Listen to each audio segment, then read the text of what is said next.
Paz do Senhor Jesus, aqui quem fala é a Patrícia. É uma alegria poder estar aqui hoje compartilhando este tema, sendo sal e luz no mundo.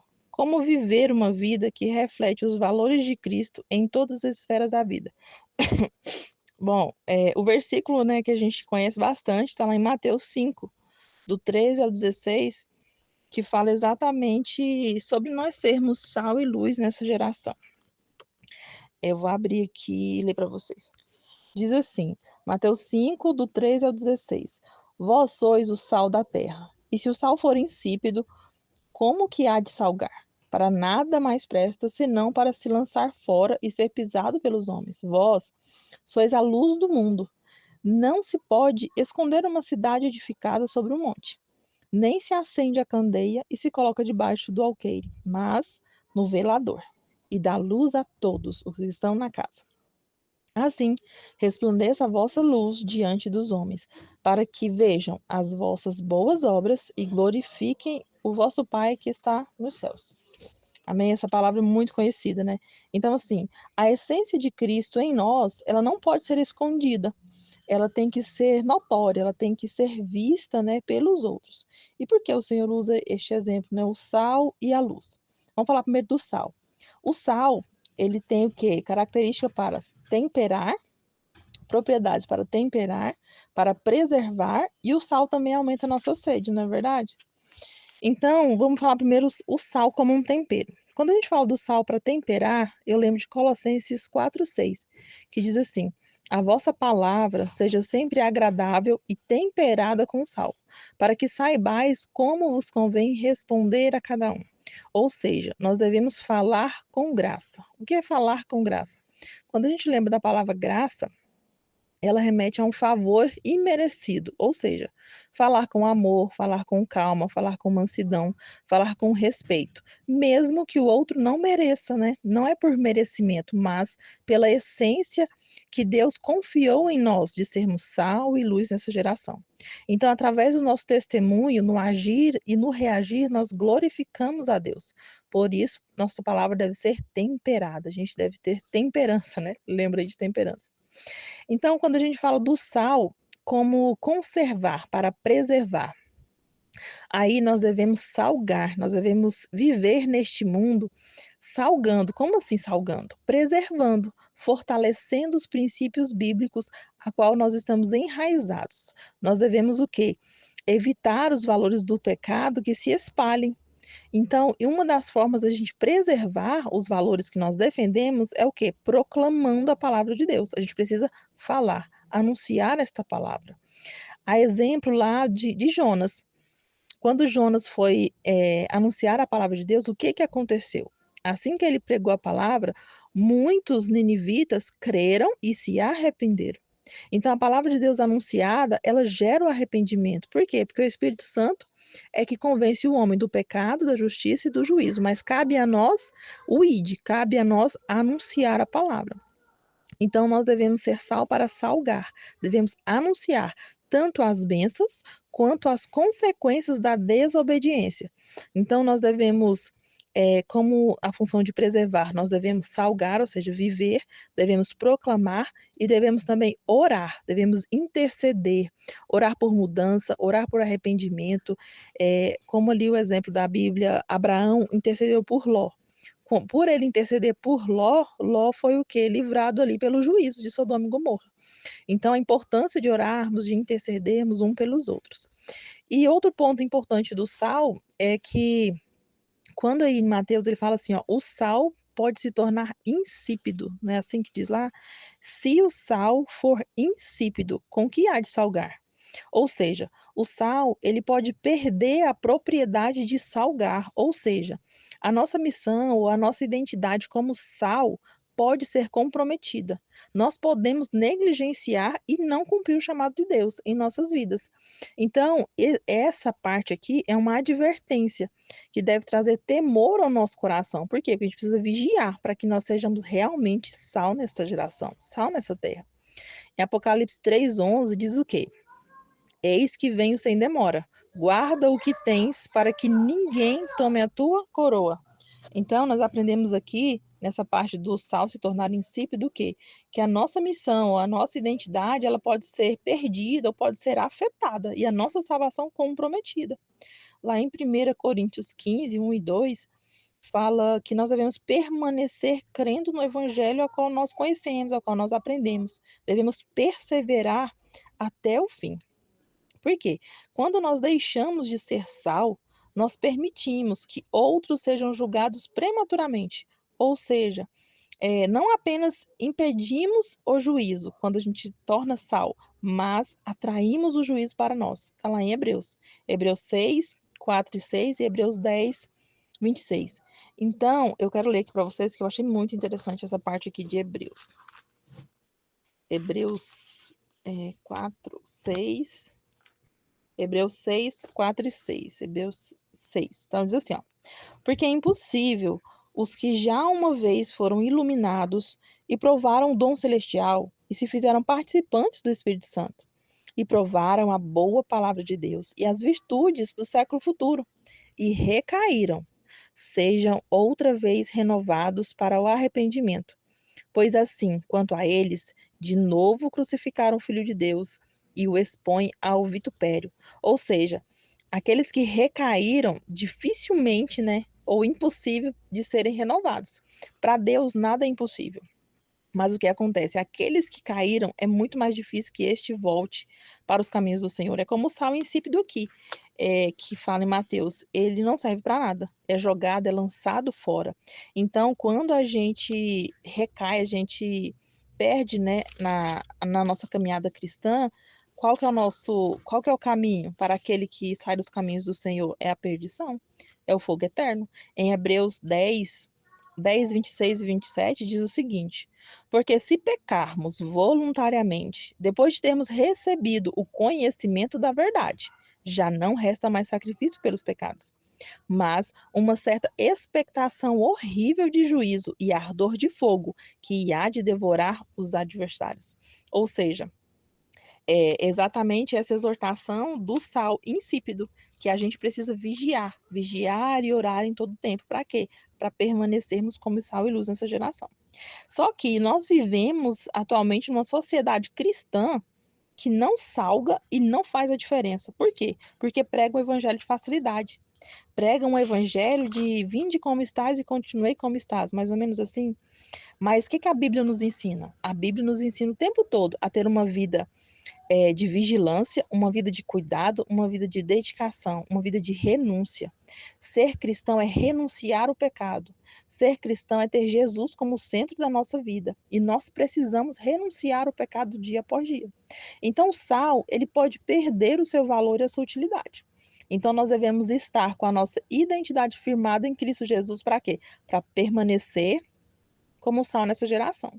Para salgar, para preservar, para temperar, e para trazer sede, que é esse que eu vou falar agora. Então, nós somos instrumentos de Deus para alcançar almas, fazer a diferença onde nós estivermos, seja na escola, no trabalho, principalmente dentro do nosso lar. O nosso ministério de mulheres começa dentro da nossa casa. Nós temos a responsabilidade de ser sal e não perder a capacidade de salgar. Lembrando que o sal, ele deve ser usado com equilíbrio, né? Porque em excesso, por exemplo, uma carne salgada, a gente nem sente o sabor da carne, né? Você nem consegue comer, na verdade, algo que estiver salgado demais.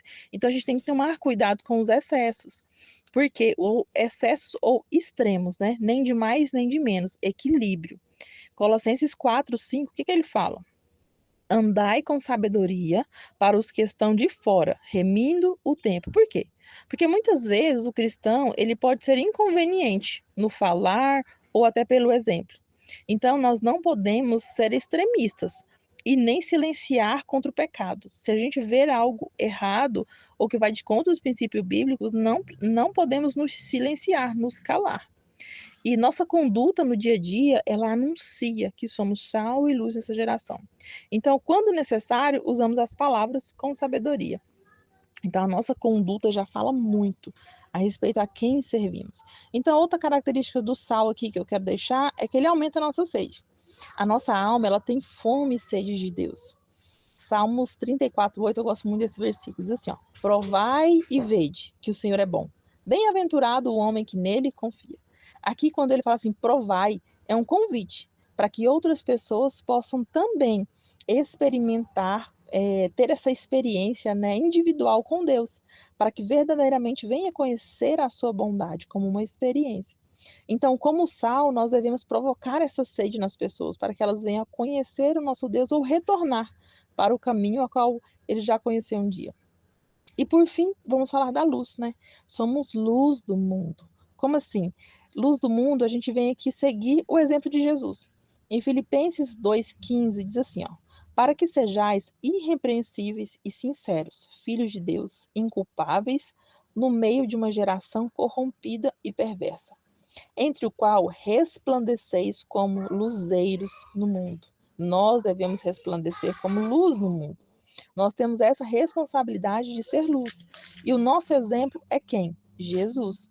Lá em Mateus 4,16 diz assim, ó: o povo que estava assentado em trevas viu uma grande luz. E aos que estavam assentados na região e sombra de morte, a luz raiou. João 1, 8 e 9 diz assim, ó: não era ele a luz, mas veio para que testificasse da luz. Aqui está falando de João, né? Ali estava a luz verdadeira, que é Jesus, que alumia todo homem que vem ao mundo. E 8:12, Jesus falando: eu sou a luz do mundo. Quem me segue não andará em trevas, mas terá a luz da vida. Então, quando a gente fala sobre luz na Bíblia, a luz nos ensina sobre revelação. E quando a luz está associada a Jesus, ela está nos ensinando que ele nos revela o Pai. Jesus veio para nos revelar a Deus. Lá em 1 João 1,5 diz assim, ó: e esta é a mensagem que dele ouvimos e vos anunciamos, que Deus é luz e não há nele trevas. E o João 9,5: enquanto estou no mundo, sou a luz do mundo. Então Jesus é revelado, vem para revelar o Pai, na forma como ele viveu, na forma como ele caminhou neste mundo como um homem. Ou seja, ele veio revelar a Deus. Então, da mesma forma, eu e você, como luz, temos a mesma responsabilidade: revelar e manifestar Deus nesta terra. Então, quando nós entendemos esse propósito, essa missão, que ela não se resume apenas em ter uma conduta diferente do mundo, mas revelar Deus nessa geração, nós devemos o quê? Principalmente amar uns aos outros. Quando a gente ama uns aos outros, é manifesto o amor de Deus, porque Deus é amor. E quando a gente manifesta esse amor, não por merecimento, mas porque Deus nos amou primeiro, nós estamos manifestando a quem servimos. Então, nós devemos pregar o evangelho com a nossa conduta, com a nossa maneira de viver, enfim. E, se necessário, usar as palavras. Olha para você ver o quanto é importante a nossa conduta. Então, que nós venhamos a entender que a força das nossas palavras, da nossa maneira de falar, não está somente na maneira que falamos, mas de como vivemos, na nossa conduta. A palavra de Deus fala assim, que a esposa ganha o esposo sem palavras, né? Sem falar. Por quê? Exatamente pela conduta. Aí lá em 2 Coríntios 4,7 diz assim, que nós temos um tesouro em vaso de barro. A luz o Senhor já colocou dentro de nós. A essência dele está dentro de nós. Só que como que essa essência, como que essa luz vai brilhar através de nós? Porque nós somos vasos de barro, a gente peca o tempo todo, a gente erra, a gente briga, a gente grita, enfim, a gente é falho. Só que Deus colocou uma essência em nós. E como que essa essência pode transbordar? Essa luz pode brilhar? Quando a gente entra num quebrantamento, quando a gente quebra este vaso, quando a gente reconhece, lá em Salmo 51 diz o quê? O sacrifício agradável para o Senhor é um espírito e um coração quebrantado, ou seja, submisso, humilde. Para quê? Para que o Senhor venha trabalhar, venha quebrar em nós todo orgulho, toda soberba, toda altivez, enfim. Para quê? Para que a gente tenha um espírito contrito. Espírito não, coração. Um coração contrito. O que significa um coração contrito? Um coração arrependido. Aí sim o Senhor trabalha de maneira excepcional. Para quê? Para que a luz dele brilhe em nós e através de nós.